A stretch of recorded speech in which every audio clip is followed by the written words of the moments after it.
Today we are going to talk about solving equations with squares. Now that's not with using the shape squares, that's mean solving equations that involve an x squared or an a squared or whatever.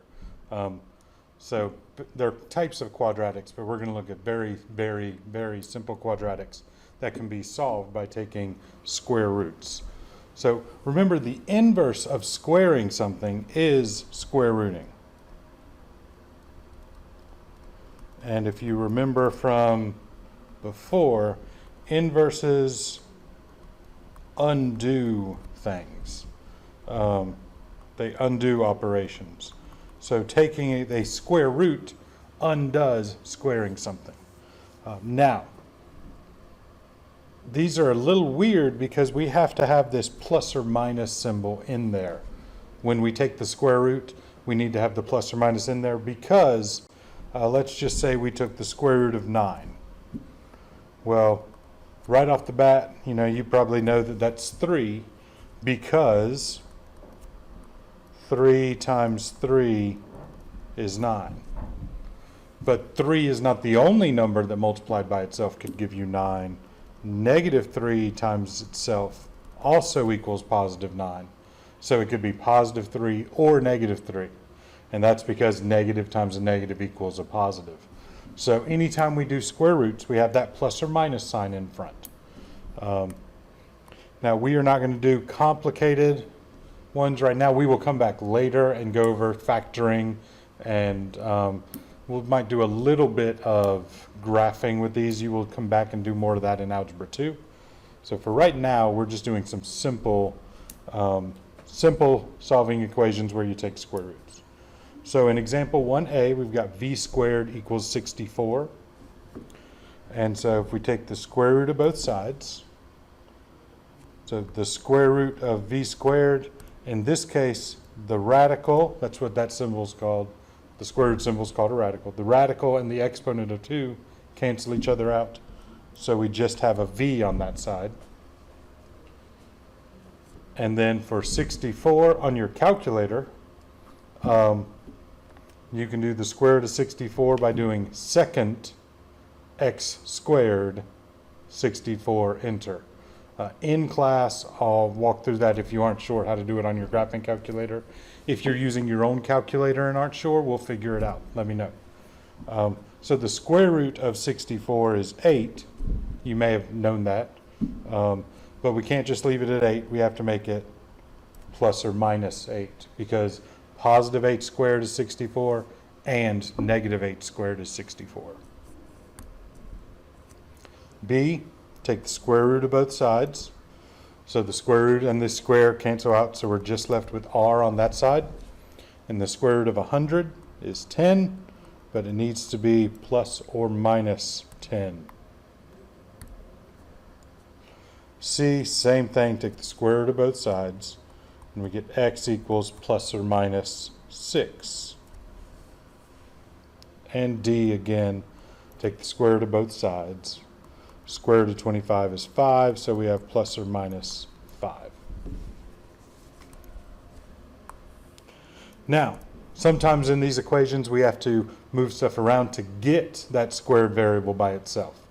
Just like when we were doing regular equations, which were linear equations, the variable has to be the only thing on that side before we can actually get an answer. So we can't take the square root unless all we have is variable squared on that side.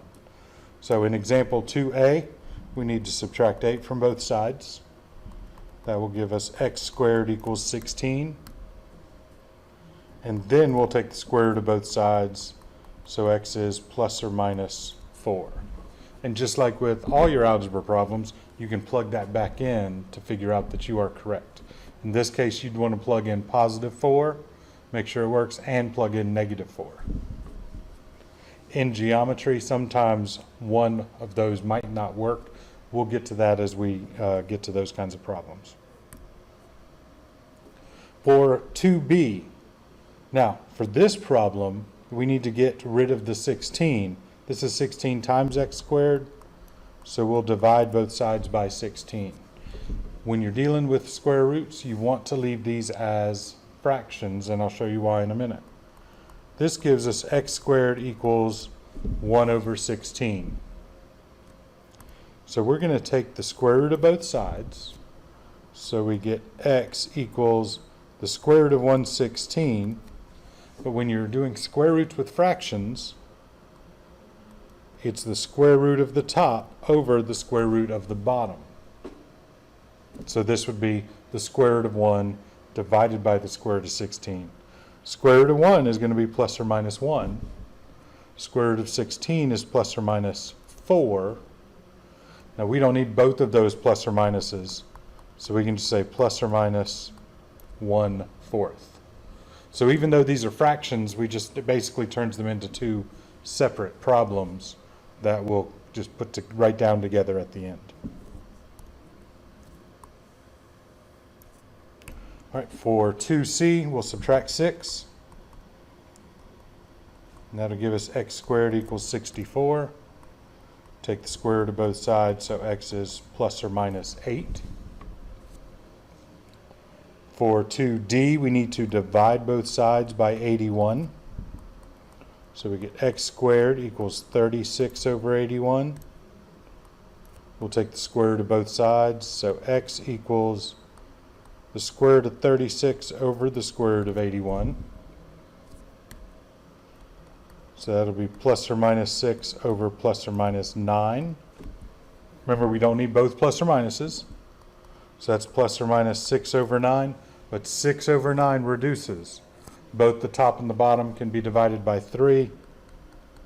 So that will give us plus or minus 2/3. So you do need to reduce those fractions if you can. For e, we want to add 5 to both sides, so we'll get 4x squared equals 16. We'll divide both sides by 4. X squared equals 4. Take the square root of both sides. So x equals plus or minus 2. And our last problem, we'll start by subtracting 1 from both sides. So 100r squared equals 25.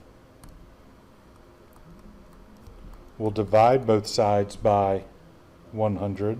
So r squared, you could leave it as 25 over 100. That would be fine. But you could also reduce that now, because that's going to reduce to 1/4. Either way, we're going to get the same answer in the end. Whether you reduce now or as your last step, you'll still get the same answer. I'm going to do it later. I'll leave these alone right here. So we'll do the square root of both sides. That will give us r equals square root of 25 over the square root of 100. So that would be plus or minus 5 over plus or minus 10. Remember, we only need one of those plus or minuses. And we've got 5 over 10, but that's 1/2. Just as a side note, if we had reduced first, then we'd end up with the square root of 1 over the square root of 4, which will give us plus or minus 1 over plus or minus 2, which will then give us plus or minus 1/2. So either way, we got the exact same thing. So to undo a variable squared, we take the square root of both sides. But it has to be just x squared on that side. We have to move everything else to the other side before we can do that.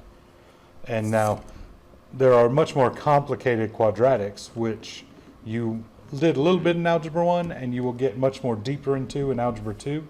And if we have time, we'll review some of that stuff at the end of the course. But for right now, we don't really need to worry about those more complicated quadrilaterals. And if we come to some problems where we need them, we'll review then. So make sure you fill out that Google form and get ready for the practice when you are in class. Good luck.